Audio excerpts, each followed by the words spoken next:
After a couple of years, OpenAI has finally released their GPT-5. I remember when we upgraded from GPT 3.5 to GPT-4, the whole market was really shocked. But this time, not only was there much less buzz when GPT-5 came out, a lot of people are actually criticizing this new model. So why am I only making this video a few days after GPT-5 was released? It's because I wanted to spend more time testing it. The reviews out there are really polarized. Some people are praising it, saying it's great, while others are saying...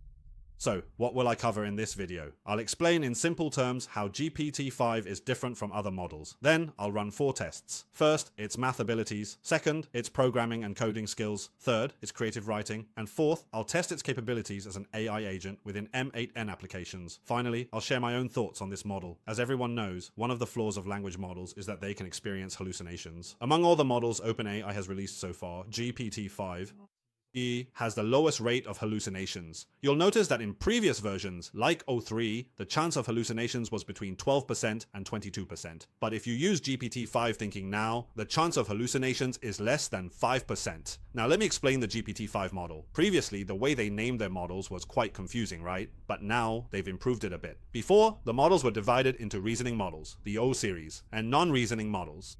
The other models were the K series. Now they're recommending a full upgrade, so 4o is being upgraded to GPT-5 and O3 is being upgraded to GPT-5 thinking. Simply put, the previous 4o and O3 models have been merged into a new model, which is GPT-5. Within GPT-5, there are several model sizes. The standard version, the mini version, which is smaller, the nano version, which is the smallest, and the pro version, which you need to use if you want to.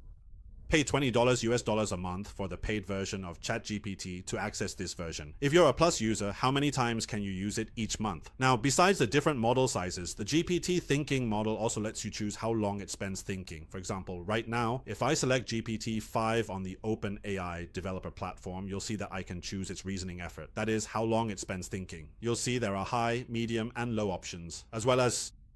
Now, if we look at this AI model rating again, as usual, when these new models are released, they tend to become the top tier models. You'll see that GPT-5, when set to the longest reasoning time, is the top performer. Next is the medium setting. It's worth noting that if you lower the reasoning time, or even set it to minimal, the score difference between the two models becomes quite significant. So if you're using the paid version, if you're a paid user, there's a high chance you're using the models on the far left. But if you're on the free version, even though it says thinking, there's a good chance you're actually using a lower rated GPT-5 model. And the score for this minimal thinking GPT-5 model, it's actually even lower in performance than the previous 4.1 model. So if you're a ChatGPT user, you should be aware of the differences between the free and paid versions behind the scenes. The performance gap between the thinking inference models is quite significant, and the API pricing for GPT-5 is also very aggressive. Previously, I was using the GPT-4.1 Nano, and the cost for 1 million tokens of input was 10 cents. Now with GPT-5, the input cost has been halved. 1 million tokens only cost 5 cents. So over these past few years, we've seen the performance of these models steadily increasing, while at the same time, their prices have been dropping exponentially. I remember before, back when we were using GPT 3.5, 1 million tokens would cost around 20 to 30 US dollars. Now, it does not even cost a dime, just 5 cents. It is really incredible. If you are a paid user of ChatGPT, when you click the top left corner, you will see that the default setting is auto. What is special about GPT-5 this time is that it will automatically choose which model to use. Now, let me try asking it some simple questions. For example, I ask about today's weather in Singapore. You can see here that there is no thinking process, which means it used the fast model, the one that doesn't need to think. Now, I'll keep using the auto setting. Next, I'll change the question to a math problem. I've tested this in a previous video. There are 4 students, A, B, C, and D. Now, there are a total of 8 chairs arranged in 2 rows, which means 4 chairs per row. A and B must sit together, while C and D absolutely cannot sit together. Now, you need to calculate how many possible seating arrangements there are. The correct answer should be 6,528. Here, you can see that it automatically selected the thinking model. Actually, as long as you see text appearing here, if you click again, you'll be able to see its thought process. You can also choose to click Kick Answer. When you press the button, it will stop thinking and immediately output the answer for you. GPT-5 is also considered an agentic model. In the thinking process, not only does it think using text, but it also knows how to use tools on its own. Here, you can see it using code to perform a calculation. The analogy is like when you're taking an exam and you use a calculator. But here, it seems to have made a calculation error, because what I originally meant was that the seats are 2, 3, 4, 5, 6, 7, 8. What I originally meant was to only count the possibilities horizontally, but it seems like it also counted the vertical possibilities, which led to a different answer than I expected. So I tried asking it to recalculate and see if it would use a different calculation method. This time, it took 48 seconds, and then it gave an output. If you only count the horizontal possibilities, the answer is 6,528. Yes, because my model answer is 6,528. But it said if you count both horizontal and vertical, then the answer is it's 8,832. I don't have this answer, so it depends. If you're a math expert, please let me know whether this 8,832 is correct or not. For the same math problem, I also tried it on Grok. I used group 4, and it also managed to calculate the answer. Next, I'll test its ability to write code and copywriting. Here, I told it, based on your understanding of me, help me write a personal website. So, what about the design? It looks kind of like Windows 95. So why did I say based on your understanding of me? Because the biggest difference between ChatGPT and other AI tools is that it keeps a conversation history with you. That means the more you talk to it, the better it understands your preferences, so it should already know a lot about my background. Now let's take a look at how the website turned out. First, it opens the Canvas tool to write the code, and then you can click Run Code at the top right to preview it.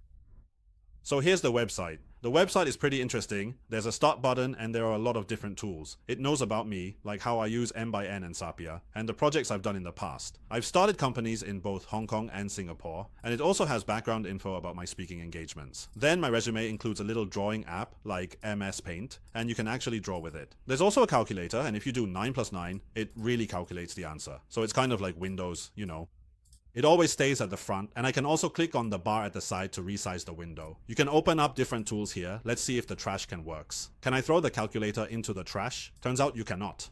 But overall, it's a solid 10 out of 10 for fun. Looking back at when they released GPT-5, they had a rating specifically for coding, which was 74.9 points. There was a little incident though. The bar chart for OpenAI's free version had a mistake, showing 69.1.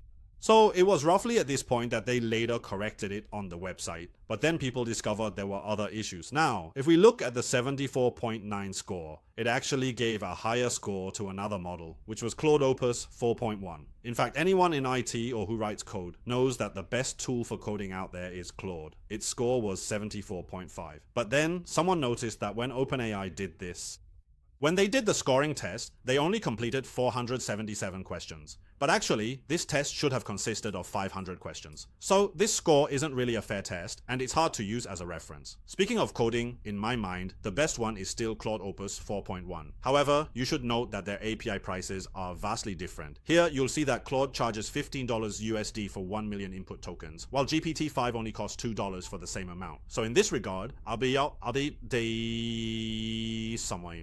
you can see that OpenAI's positioning is very clear. They aim for mass adoption through affordable pricing. Even if their model isn't the most advanced, their pricing still allows them to attract a significant number of customers. Next, I'll be testing their writing capabilities. I'll compare GPT-4o, which is the old version, GPT-5, and Claude's writing abilities. First of all, I've always felt that quantum mechanics and the diffusion process are quite similar. Quantum mechanics has some randomness, and when you observe it, it becomes reality.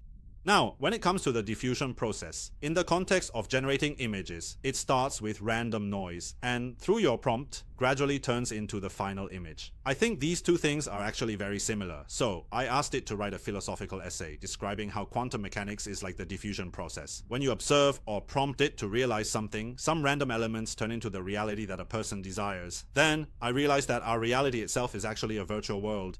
Let's see how GPT-4o writes it. Now there's a characteristic with GPT. If your prompt mixes Chinese and English, its output will tend to follow your style and also mix Chinese and English. You can see that in its language there are both Chinese and English. Here I can clearly see that GPT-4o's vocabulary isn't as rich. Next, let's look at what GPT-5 thinking writes. It also mixes Chinese and English, which has always been the case.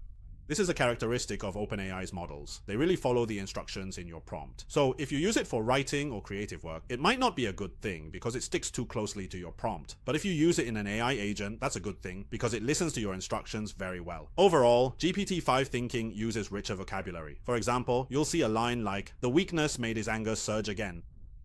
As for these words, I would say it gets the job done, but not particularly well because the writing as a whole isn't very smooth. It feels a bit like it was translated from English, and not very well at that. But what it does manage is to try to incorporate some quantum and diffusion process terminology into the text. If you've played with generating images, you should recognize some of the terms like sampler, guidance scale, and seed. And so on and so forth. We tried to add some of these general image generation terms into an article. Next, I'll take a look at CLO. Actually, whenever I need to write copy, I tend to prefer using Claude or the previous version of OpenAI's model, which was called GPT-4.1. But now 4.1 is gone, so I'm using Claude instead. You'll notice the prompt is the same, but with Claude, it doesn't strictly follow the input I give it, and it tends to mix Chinese and English. And usually, when I ask it to write something, it often surprises me. For this particular essay, it divided it into 5 sections. So it's actually quite organized, right? The first section talks about the LL in the new city model. It uses LL as a metaphor for adding states and randomness. In this part, it references Schrödinger's cat from quantum mechanics, that is, the coexistence of life and death, and then the power of the observer, because when you observe a quantum state, it collapses into a definite reality. In the diffusion process, which is a spreading process, it says that a simple text prompt, like a melancholic poet or the skyline of a future city, transforms pure random noise into concrete images. It says that every iteration is like consciousness, and that the observer's will sculpts the innocent state of pure chaos. I think this line is quite poetic. It's really well written and interesting. Because in LLMs, we often talk about hallucinations, right? Here, it asks whether what we call objective reality is actually just a hallucination produced by our consciousness. That is, by us as observers. There's another line I really like. We are not victims of reality, but rather artists of reality. If we change the way we observe and adjust our prompts, we can optimize the algorithm of our consciousness. This is a bit like the law of attraction, right? The law of attraction always says that if you imagine something, it will come true. So it's about adjusting the way you observe things to create a better life. So overall, whenever I write any copy, my first choice is still to use crop. And finally, the last test is, it's about their ability to use tools. For example, when we see an AI agent, it needs to know how to use tools effectively. Here, I gave it an instruction. You need to reference the pricing data from my spreadsheet to answer questions, and when doing calculations, you must use a calculator. Right now, I'm using the smallest version in the GPT-5 series, which is GPT-5. Here, I told it, how much do 12 watermelons and 32 bananas cost? So, in that spreadsheet, I put in the prices of different fruits, as well as their minimum purchase quantities. So my test was successful, it followed my instructions, it looked up the information in the special sheet, and it had to use a calculator. Now, why did it use the calculator 3 times? The first time was to calculate the price of the watermelons, the second time was to calculate the price of the bananas, and the third time was to calculate the total price of the watermelons and bananas together. So it did follow my instructions. Now here, I'm going to compare it with the previous version to see if there's any obvious difference. Right now, I'm comparing it with GPT-4o. Here, it also used the calculator, but only did so twice. For the total price, it just did the calculation in its head. I believe those who attended the class know this already. Language models are strong in language, but their weakness is in calculations. So we can't rely on language models to do mental math. We have to force them to use a calculator. But when it came to the final total calculation, it didn't use the calculator. Also, in the instructions, I told it that it needed to check whether it met the MOQ, but it ignored that instruction.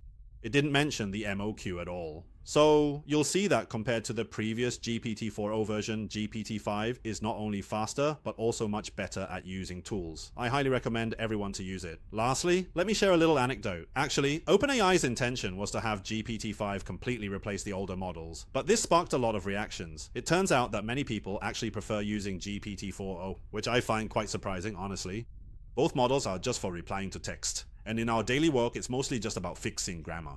So why is everyone reacting so strongly? Then I slowly realized that a lot of people have started to form an emotional connection with AI, because the previous 4.0 version would respond more gently, and sometimes even use emojis. Of course, some people, including myself, don't really think those things are necessary. That's why I actually prefer GPT-5's simple and direct responses. But since so many people have said they want to use the old model again, so as a result, OpenAI just released an update yesterday.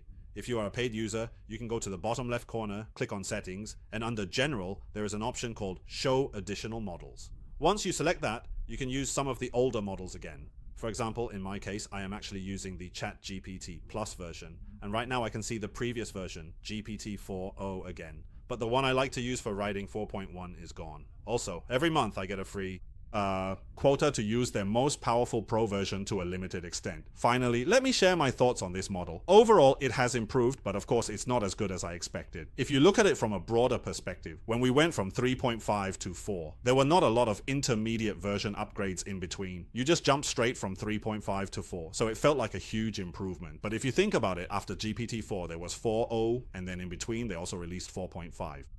Then there was 4.1, then O1, then O3, and then O4 minutes. So between GPT-4 and GPT-5, actually, a lot of models were released in between. If you kept using them during that period, you already experienced small upgrades along the way. That's why, relatively speaking, with this GPT-5, you might not feel a huge change. Overall, I personally feel that its programming ability has become stronger, especially in front-end development.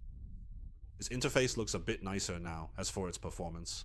Since my daily work doesn't require a lot of calculations, I mainly use it for grammar corrections, data collection, and asking some work-related questions. Honestly, I don't feel much of a difference. If I'm writing copy as usual, I still hand it over to Claude. For analyzing very long and wordy PDFs, or even analyzing videos, I use Gemini. For everything else, I still use 7GVT. Also, when they released GPT-5, they mentioned that their real-time voice conversation feature has also been improved, so I'll keep an eye on that.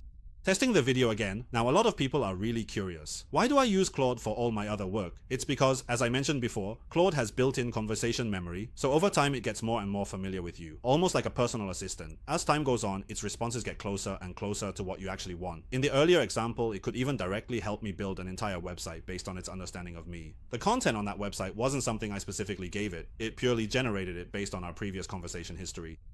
This is the biggest advantage of Claude compared to other tools like Poe, Capacity, or even Gemini, which haven't achieved this yet. If you want to learn about the latest AI applications all at once, you're welcome to join our AI Upgrade and Transformation workshop on September 20th. This workshop is suitable for beginners. You just need to bring a computer or an iPad to class, that's all. You don't need any IT background at all. In the course, you'll get a comprehensive understanding of Claude's features. For example, the conversation memory features I just mentioned, how to upload receipts, or provide PDFs for analysis, or even help yourself and your company set up an internal AI assistant. These are all covered. The reason this course is called a workshop is because there are many things that require hands-on practice in a workplace setting. We'll set up a sandbox environment to practice prompt engineering, for example. And you'll also learn to use different AI tools such as NotebookLM Gemini, as well as tools for generating images and videos and so on. If you want to know more about the content of this one-day workshop, feel free to click the link below the video to find out more. See you in class!